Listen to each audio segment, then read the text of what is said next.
നിങ്ങളുടെ favourite shows ഇനി ഒരിക്കലും മിസ്സാവില്ല. ഇപ്പോൾ C5 കാണും നിങ്ങളുടെ ഫേവറേറ്റ് ഷോ തികച്ചും സൗജന്യമായി. അച്ഛാ, എന്താ മാളു?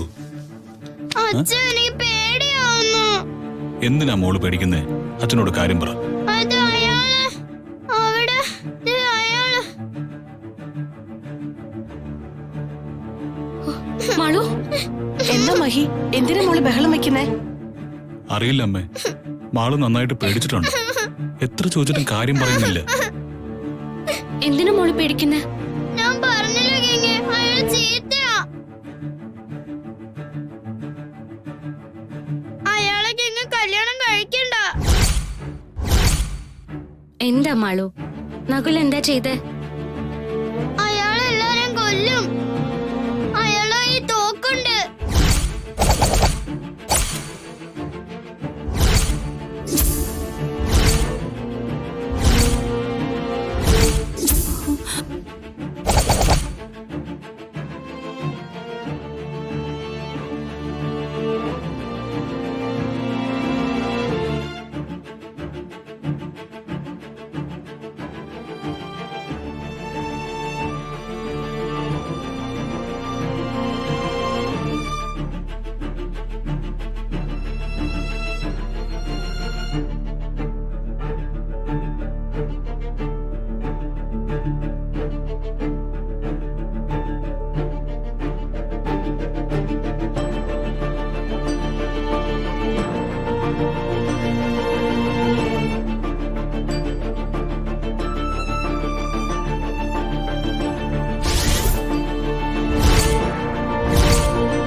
എന്താ നകുൽ ഇതൊക്കെ? അയ്യോ മഹി, അയാളുടെ അടുത്തേക്ക് പോണ്ട. അയാള് നമ്മളെ കൊല്ലും. മഹി, അയാള് ചീത്തയാ. മോൾ എന്തൊക്കെയാ പറയുന്നേ? ഇങ്ങനെയൊന്നും പറയാൻ പാടില്ല. മാളു, സത്യമാണോ പറയുന്നേ? മോള് കണ്ടതാണോ? അതെ ഗംഗേ, ഞാൻ പറയുന്ന സത്യാ. അയാളെ ബാഗിലുണ്ട്. അതൊക്കെ മോക്ക് വെറുതെ തോന്നിയതാവും അല്ലേ നകുൽ? കൂടുതൽ സംസാരത്തിന്റെ ആവശ്യം എന്താ? ആ ബാഗ് പരിശോധിച്ചാ പോരെ?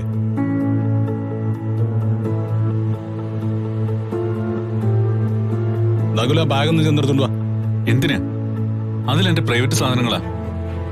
അത് മറ്റുള്ളവരുടെ മുമ്പിൽ പുറത്തെടുക്കാൻ എനിക്ക് താല്പര്യമില്ല. കണ്ടോ, അതിൽ തോക്കുണ്ട്. അതാ അയാള് സമ്മതിക്കാത്തത്. നകുലിന്റെ ഭാഗത്ത് തെറ്റൊന്നുമില്ലെന്ന് അയാൾക്ക് ഉറപ്പാ. പിന്നെ മോളുടെ ഒരു സമാധാനത്തിന് വേണ്ടി നമുക്കത് നോക്കിയേക്കാം, അല്ലേ നകുൽ? ഞാൻ എന്റെ കാര്യം പറഞ്ഞല്ലോ. ഒരു കൊച്ചുകുട്ടിയുടെ വാക്ക് കേട്ട് എന്റെ പ്രൈവസി നശിപ്പിക്കേണ്ട കാര്യം എന്താ? നകുല് പറയുന്നതിലും കാര്യമുണ്ട്. മാളുവിന് നകുലിനോട് എന്തോ ദേഷ്യമുണ്ട്. അതുകൊണ്ട് മോൾക്ക് വെറുതെ തോന്നുന്നതാണെന്ന് എനിക്ക് തോന്നുന്നത്.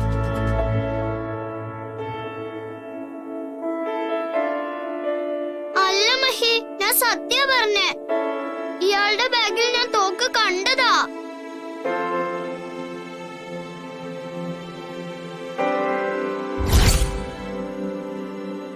ആരൊക്കെ എന്തൊക്കെ പറഞ്ഞാലും എനിക്ക് എന്റെ കുഞ്ഞിനെ വിശ്വാസമാണ്.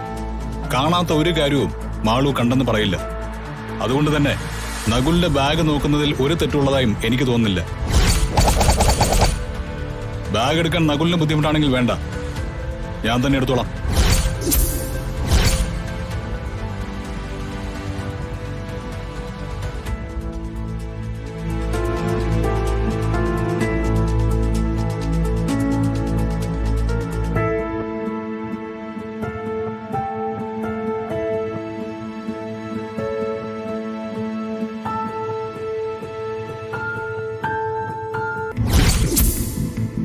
എന്റെ മഹി, ഇതൊരു കളിത്തോക്ക. മാളുവിന് തോക്ക് ഇഷ്ടമായതുകൊണ്ട് അവക്ക് വേണ്ടി വാങ്ങിയതാ.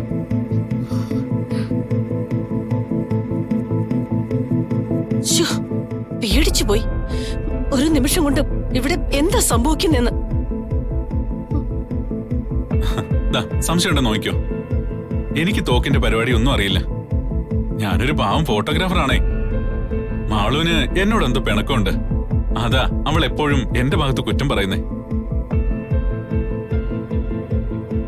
ഏതായാലും നകുലിനോട് ചെയ്തത് വളരെ മോശമായി പോയി മഹിയേട്ടാ. അതെ, നകുലിന്റെ സ്ഥാനത്ത് ആരായാലും ഇതൊന്നും സഹിക്കില്ല. എനിക്ക് ആരോടും ഒരു ദേഷ്യവുമില്ല.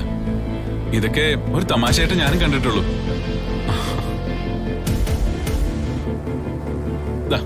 ഇത് മോള് വെച്ചോ.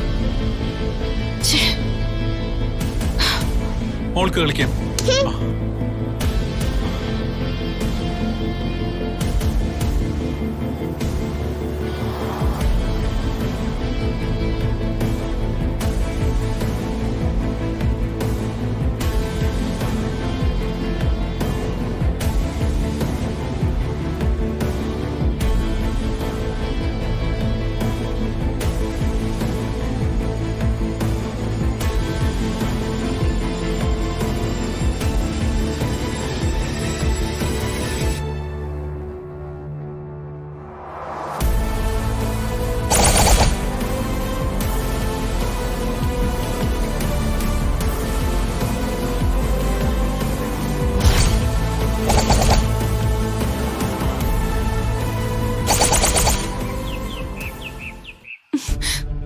നിങ്ങൾ വലിയ പ്രൊഫഷണലാ ബുദ്ധിമാനെന്നൊക്കെ പറഞ്ഞിട്ട് എന്തൊക്കെ മണ്ടത്തരങ്ങളാ ചെയ്ത് കൂട്ടുന്നേ. എന്തിനാ ഇവിടെ വരുമ്പോ തോക്കൊക്കെ കൊണ്ടുവരുന്നേ?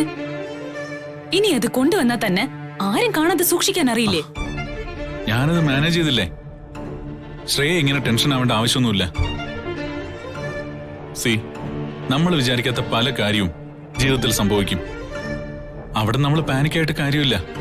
നമുക്ക് ചെയ്യാൻ പറ്റുന്നത് എന്താണെന്ന് ആലോചിച്ച് അത് ചെയ്തു നോക്കണം. അത്രേ ഉള്ളൂ. ഞാൻ ശരിക്കും പേടിച്ചു പോയി. എല്ലാം കയ്യോടെ പിടിച്ചെന്ന് കരുതിപ്പോയി. ഒരു കാര്യം ഞാൻ പറഞ്ഞേക്കാം, പിടിക്കപ്പെടുന്നു തോന്നിയ ഓടി രക്ഷപ്പെട്ടോണം. മഹിയേട്ടൻ കാണുന്ന പോലെ അത്ര പാവൊന്നുമല്ല. നല്ല കിണ്ടലടി ഇടിക്കും. വെറുതെ അത് മേടിച്ചു കൂട്ടരുത്. സൂക്ഷിച്ചു വേണം മുന്നോട്ട് നീങ്ങാൻ. എന്റെ പ്ലാനും പദ്ധതിയെല്ലാം പക്കയായിരുന്നു. പക്ഷെ ആ മാളു, അവൾ എപ്പോ വന്നു, എങ്ങനെ ഈ തോക്ക് കണ്ടുവെന്നാ എനിക്ക് മനസ്സിലാവാത്തെ. ഞാൻ ആ മുറി നിന്നപ്പോ അതൊന്ന് പുറത്തെടുത്തിരുന്നു.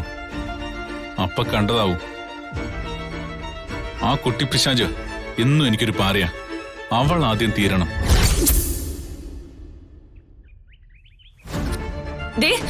ആവശ്യമില്ലാത്ത പണിക്കൊന്നും നിക്കണ്ട. ഞാൻ പറഞ്ഞത് മറന്നു പോയരുത്. എന്ത് പ്രശ്നം ഉണ്ടായാലും മാളുവിനൊന്നും സംഭവിക്കാൻ പാടില്ല. മാളുവിന് എന്തെങ്കിലും സംഭവിച്ചാ മഹിയേട്ടൻ പിന്നെ എന്നെ വിവാഹം കഴിക്കില്ല. അത് മറക്കരുത്. ഞാൻ ഈ പാടുപെടുന്നതെല്ലാം എന്റെ മഹിയേട്ടന്റെ വിവാഹം നടക്കാൻ വേണ്ടി മാത്രമാ. മനസ്സിലായോ?